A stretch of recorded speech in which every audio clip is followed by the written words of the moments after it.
ETHOS Innovation Center would love to celebrate the efforts of two of our partner schools, which have committed to completing professional development in inquiry education. Thank you to the administration and teaching staff at Benton Elementary.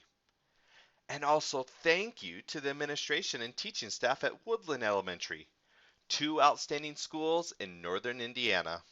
Thank you.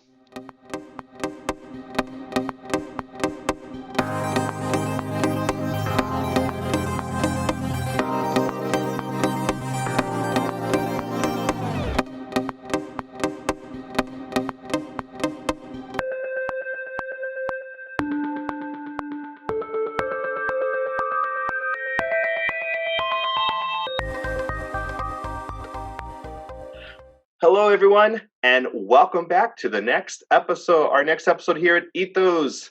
Douglas Hunnings here, and John Taylor was not able to join us today. However, we are excited to have somebody return to our show, and that's Holly O'Connell. Hello, Holly. Thanks for having me back. Yes, we are so excited to have you back and share your experience, especially from the primary level when we talk about science inquiry. So let's go ahead and jump right into our first question for this week. Holly, it says, how can we fully integrate inquiry with the limited time we have right now with in-person and with the e-learning, which is a big thing with this school year? So in your classroom, how have you been able to try to balance making sure you're getting that science into your classroom with the hybrid and even with your e-learning students? I feel like that is the number one question right now. How do you fit it all in? But, this year you just have to remember to give yourself grace. And if you can get through a whole inquiry process within your classroom, that's awesome. But I'm having to find that I'm having to break it up. And part of that is teaching the observation, questioning steps in class. And then I push it off into the seesaw assignment. So once they've learned how to make observations, how they've learned to ask those engaging investigative type questions, then to kind of let them go on their own with seesaw, and maybe possibly, if that's starting with a video, watching a video, kind of flipping the classroom where they're watching the video first or they're reading the articles, and then coming into class prepared with a question or an observation that they had to kind of take that further in our science discussion. Oh, I love that. That's great. Yeah. So one thing I'm seeing, the big picture is really, it's just baby steps and taking a little bit at a time and really not expecting to do it all within this hybrid form or e-learning. It's a learning process, like we all said. Just like as a first year teacher, I feel like all these steps where we have some of those feelings like we're relearning, we're reteaching ourselves how to do this, just like our students are trying to learn how to learn online. I don't know how I would have done as a little kid and having to be on the computer to do my assignments. That'd be tough. Yeah, I feel like you can't just send them out there and expect them to know how to question and observe. But once you've taught that in your classroom, then, inquiry altogether is slowly releasing that to the kids anyways in the classroom. So why not try it virtually? Let them try it on their own at home. That's right. Just give them that one little task, go out, make an observation of something you see outside your window, or maybe write your procedures of what do you do to get ready to start your day. I mean, just those skills in isolation of the inquiry process, that's a great way to do that. Thank you for sharing that, Holly. Appreciate that.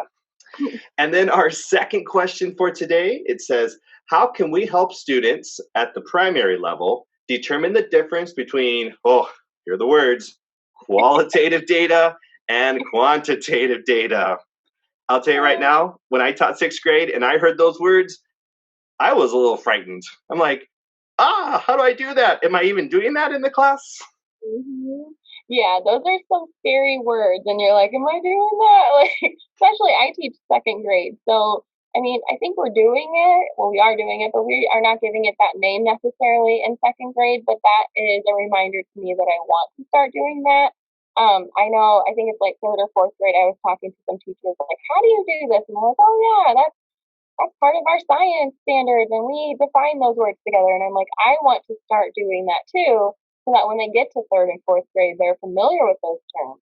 So I guess what I would do whenever I have big scary words like that, is I have my students help me define that word together. We create it as a vocabulary word on our vocabulary wall, and then just using lots of examples of qualitative versus quantitative and see if they can sort and identify what type of data that is. So I think I would start there and then just kind of really stress that qualitative goes along with quality or qualities and tying that to adjectives and things like that, and then the quantity, talking about that. So it's definitely something I need to improve on as well, but those are some things I think I'm going to try this year. And I love it. I love how you connected it to adjectives and really helping the students, maybe start off with you're just collecting data, but now look at it. You're looking at the quality. You're using that quality as the adverb to describe, and then setting them up so when they get to third, fourth grade, where they actually have to start using that vocabulary, they already understand it. Now they just kind of connect that word to it. Yes, exactly. So I think that's a great way. Excellent. I appreciate it, Holly. Yeah. Well, start. Yeah. Well, Holly, I thank you for spending time with us again today to share your knowledge and your experience with science inquiry and helping us get that primary perspective to everything. Thank you very much. Thanks for having me. Yeah, of course. All right. Well, that is all that we have for today. So thank you all for joining us, and we'll see you next time. Bye, everyone.